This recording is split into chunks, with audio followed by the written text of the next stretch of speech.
Welcome to Vedanta classes. आज हम discuss करने जा रहे हैं chapter number 4 of class 7th NCERT, that is heat.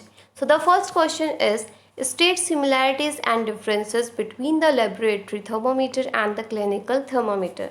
So previous video में मैंने आपको क्लिनिकल थर्मोमीटर और लेबोरेटरी थर्मोमीटर्स के बारे में बताया है। सो नाउ दे वर स्टेटिंग कि इनके अंदर क्या सिमिलैरिटीज़ है, मतलब क्या समानता है और क्या डिफरेंसेस है। ठीक है, so first of all we will talk about the similarities की सिमिलैरिटीज़ क्या है। पहली सिमिलैरिटी दोनों के अंदर है, this is the laboratory thermometer and this is the clinical thermometer. तो पहली सिमिलैरिटी क्या है कि ये दोनों ही जो है ये ग्लास के बने हुए हैं। ठीक है, both are made of a glass and consist of a long narrow glass tube. तो दोनों ही ग्लास के बने हुए हैं और दोनों के अंदर ही क्या है, नैरो ग्लास ट्यूब्स है।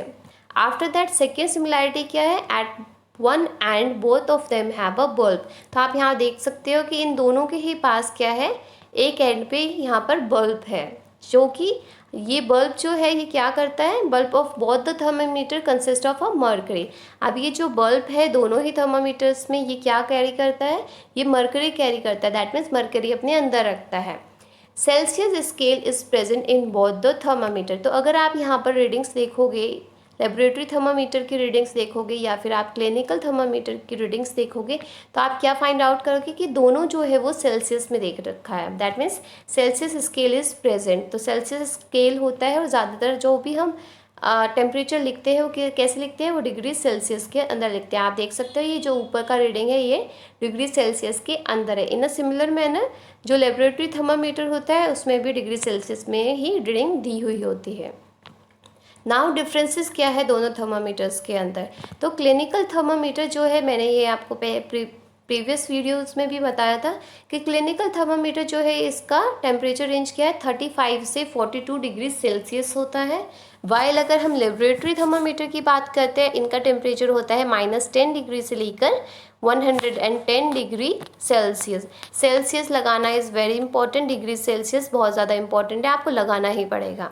After that the second difference is use to measure human body temperature. Clinical thermometer किस काम आता है, वो हमारा ह्यूमन का बॉडी टेम्परेचर नापने के काम आता है। वाइल अगर हम लेबोरेटरी थर्मामीटर की बात करते हैं तो वो किस लिए यूज़ होता है, वो ज़्यादातर लैब्स में किसी भी एक्सपेरिमेंट के दौरान किसी भी चीज़ का टेम्परेचर को मेजर करने के काम आता है। थर्ड डिफरेंस इज व्हाट, कि जो क्लिनिकल थर्मामीटर होता है उसके पास क्या है, उसके पास है किंक। किंक का काम क्या होता है कि वो प्रिवेंट करता है back flow of mercury. Mercury को अगर वो एक बार चढ़ जाता है तो उसको एकदम से उतरने नहीं देता है। वाइल अगर हम लेबोरेटरी थर्मामीटर की बात करते हैं तो इसके पास किंक नहीं होता, जिसकी वजह से हम क्या करते हैं, जब भी हम थर्मामीटर लेबोरेटरी थर्मामीटर देखते हैं तो हम उसे हमेशा सीधा देखते हैं एंड हमेशा स्ट्रेट क्यों देखते हैं, क्योंकि आप जैसे ही उसको रिमूव करोगे किसी भी बीकर में से तो उसका टेम्परेचर एकदम से फॉल कर जाएगा। वाइल क्लिनिकल थर्मामीटर हम हमेशा हॉरिजॉन्टली देखते हैं, अपनी बिल्कुल आइज़ के सामने रख के देखते हैं, क्योंकि इसके पास यहाँ पर किंक होता है जो कि इसका जो टेम्परेचर है वो एकदम से गिरने नहीं देता। Now the second question is give two examples each of the conductor and insulator of a heat. तो जो कंडक्टर थे, कंडक्टर का वर्क क्या होता है, they are the good conductor of heat, मतलब वो हीट को कंडक्ट करने देते हैं, पास ऑन होने देते हैं। वाइल जो इंसुलेटर्स होते हैं वो पास ऑन होने नहीं देते। तो कंडक्टर्स के एग्जांपल्स क्या है, इट कुड बी आयरन हो सकता है, कॉपर हो सकता है। तो अगर आप आयरन को गर्म करते हो फ्रॉम वन साइड तो you will get to know कि उसका टेम्परेचर जो है वो राइज करने लगता है और वो पूरा गर्म हो जाता है। और यहाँ पर कुछ इलेक्ट्रिकल कंडक्टर्स की भी दिया हुआ है कि इलेक्ट्रिकल कंडक्टर्स क्या होते हैं और इलेक्ट्रिकल इंसुलेटर्स क्या होते हैं। सो आफ्टर दैट इंसुलेटर की बात करते हैं, सो प्लास्टिक एंड वुड। तो प्लास्टिक और वुड जो है वो हीट को कंडक्ट नहीं करते हैं। Okay, now the third question is it is a fill in the blanks. The hotness of an object is determined by its. तो जो हॉटनेस है किसी भी ऑब्जेक्ट की वो कैसे डिटरमाइंड होती है, उसके टेम्परेचर से होती है। सो यू कैन सी कि उसके टेम्परेचर से जो है वो हॉटनेस डिटरमाइंड होती है किसी भी ऑब्जेक्ट की। अब जो टेम्परेचर होता है किसी भी बॉइलिंग वाटर का वो मेजर नहीं हो सकता, किससे नहीं हो सकता, वो क्लिनिकल थर्मामीटर से जो है मेजर नहीं हो सकता। And why it is so, क्योंकि वो लेबोरेटरी थर्मामीटर से मेजर होता है। Then the third is temperature is measured in a degree Celsius. जो टेम्परेचर है वो हमेशा डिग्री सेल्सियस में ही मेजर होगा। After that, no medium is required for the transfer of a heat by the process of radiation. जैसे कि हमने प्रीवियस वीडियो में देखा था कि रेडिएशन की जो प्रोसेस होती है उसके दौरान उसको किसी भी मीडियम की रिक्वायरमेंट नहीं होती है, वाइल कंडक्शन और कन्वेक्शन मोड में हमें मीडियम की रिक्वायरमेंट थी. Now the next one is a cold steel spoon is dipped in a cup of a hot milk. Heat is transferred to its other end by the process of a conduction. तो अगर हमने एक cold मतलब एक ठंडी steel की spoon, एक चम्मच जो है वो हमने हॉट कॉफ़ी के अंदर रख दी या हॉट मिल्क के अंदर रख दिया, तो हम क्या नोटिस करते हैं कि थोड़ी देर के बाद वो जो है वो गर्म हो जाती है चम्मच. तो वाई इट इज़ सो, क्योंकि वो कंडक्शन के प्रोसेस के थ्रू वो क्या होता है, जो हीट होती है वो ट्रांसफ़र होती है फ्रॉम मिल्क टू स्पून. क्योंकि स्पून जो है वो स्टील का होता है तो वो एक अच्छा कंडक्टर है हीट का, तो उसके थ्रू जो हमारा स्पून है वो गर्म हो जाता है. Next, cloth of a dark colours absorb more heat better than clothes of a lighter clothes. तो जो डार्क क्लॉथ्स होते हैं वो क्या करते हैं, वो ज़्यादा एब्जॉर्व करते हैं हमारे हीट को.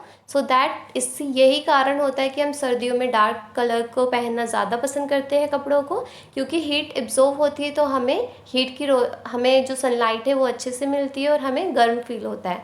वाइल जो ठंड है, अगर हम ठंडे कपड़ों की बात करते हैं, दैट मीन्स जो हम समर की बात करते हैं, तो समर में हम लाइट कलर को ज़्यादा प्रीफर करते हैं क्योंकि वो हमें कूलनेस वाला इफ़ेक्ट देती है.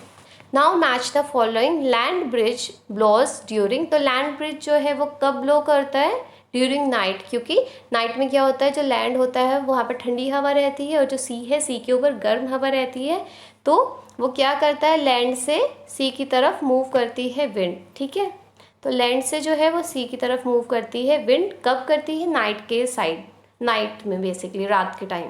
After that the sea breeze blows during day. तो जो सी ब्रीज है वो कब मूव करती है, वो डे के टाइम पे मूव करती है. सी की हवा जो है वो ठंडी होती है और लैंड की हवा जो है वो गर्म होती है, तो सी टू लैंड मूव करती है. और वो कब करती है, डे टाइम में करती है, तो उसको हम बोलते हैं सी ब्रिज.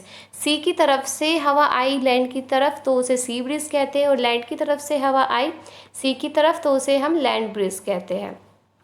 आफ्टर दैट जो डार्क कलर क्लोथ्स होते हैं वो हम ज़्यादातर विंटर्स में पहनते हैं, और लाइट कलर के जो कपड़े होते हैं वो हम समर में पहनते हैं.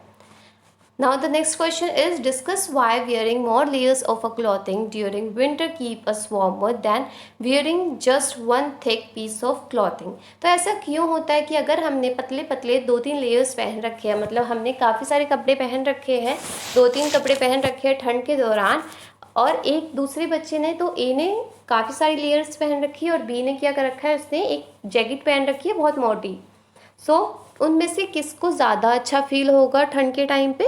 सो more layer of the clothing during winter keep us warmer than the wearing just one thick piece of clothing. तो क्या होता है कि जिसने ज़्यादा लेयर्स पहन रखी है उस बच्चे को ज़्यादा गर्माई आएगी, उसको ज़्यादा अच्छा फील होगा, वार्म फील होगा ठंड के टाइम पे. क्यों, क्योंकि जो उसके कपड़े हैं, जो उसके कपड़ों की लेयर्स है, उसके बीच में एयर ट्रैप हो जाती है. और एयर, जैसे कि हम जानते हैं एयर क्या है, वो एक बहुत ही बैड कंडक्टर है हीट का. तो वो हमारी बॉडी टेम्परेचर को बाहर नहीं जाने देता, और जो बाहर की ठंडी होती है वो उसको हमारे बॉडी तक नहीं आने देता.